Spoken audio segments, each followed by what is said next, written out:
New York Fashion Week is in full swing, and if you've missed any minute of it, don't you worry, because we've got you covered. That's right. Here to recap the catwalk's hottest shows is style expert and journalist Constance White. Welcome.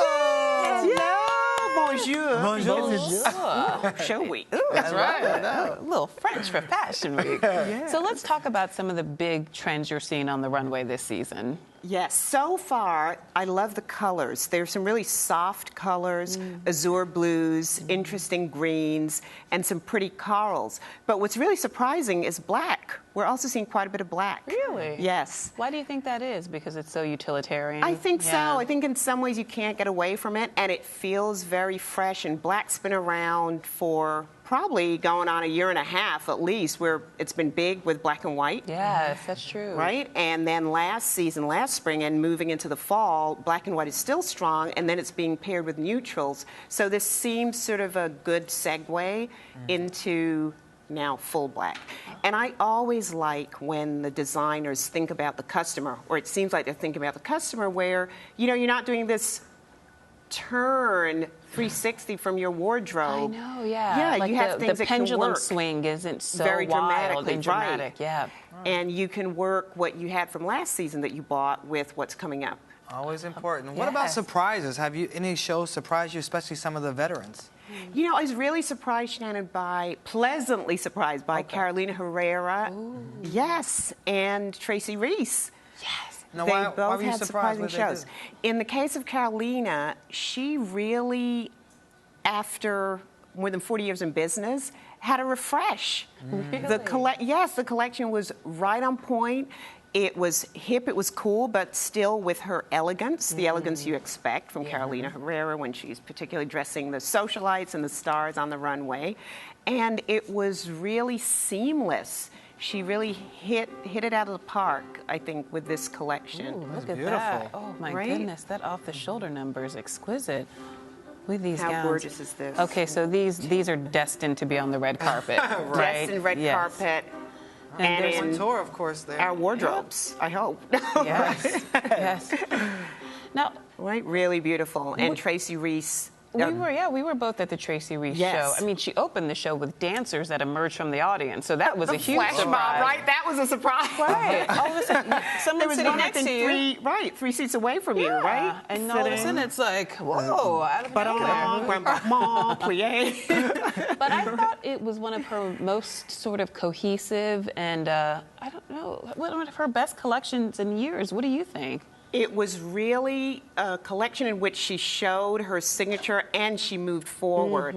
I thought the sportswear, the way she handled sportswear was really strong, perhaps inspired, as you said, by Martha Graham, by dancers who are all about ease. Yes. So there was an ease, and then there was an urbane sophistication about the collection, which we don't necessarily associate with Tracy Reese. What we associate with Tracy Reese is flirty, feminine, beautiful colors, beautiful prints. She had those too, but they were toned down. And then she also had these great black, easy pants, great coats for spring. Now, is it just me, or does it seem like a lot more people are showing sportswear this year? Let's see. I think there is a lot more sportswear, Shannon. In fact, yes, both from people who we'd expect to be doing it, as well as people who what they have done well in the past are dresses. Okay. Yeah, Tracy Reese's look was described as dancer off-duty, and I thought that perfectly captured Perfect. the vibe of the show. Okay, anniversaries. Carmen Montalvo, Zong Toy, Right. Dennis Basso, all celebrating decades in the business.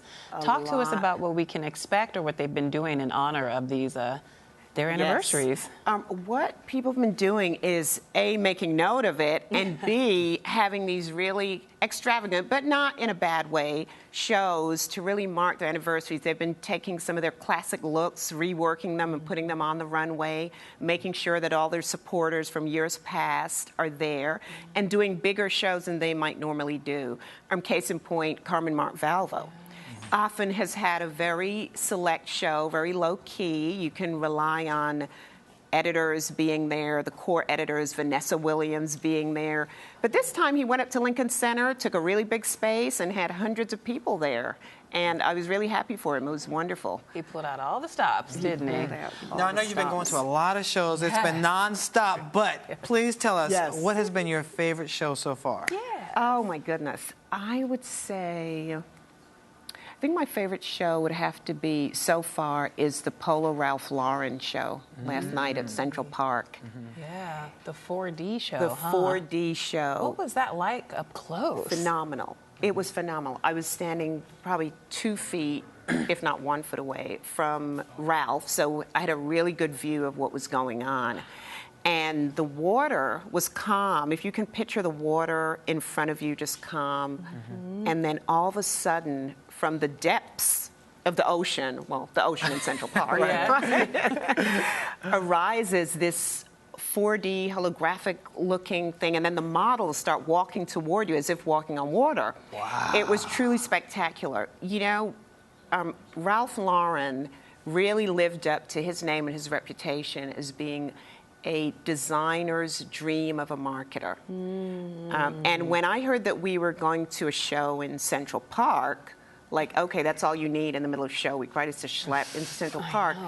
But when I heard it was Ralph Lauren, I said, you know, this is going to be something special because he's such a stickler for detail and he is so phenomenal when it comes to marketing. And his son, David Lauren, apparently really masterminded this. And it was incredible. It marked the opening of their new Polo store.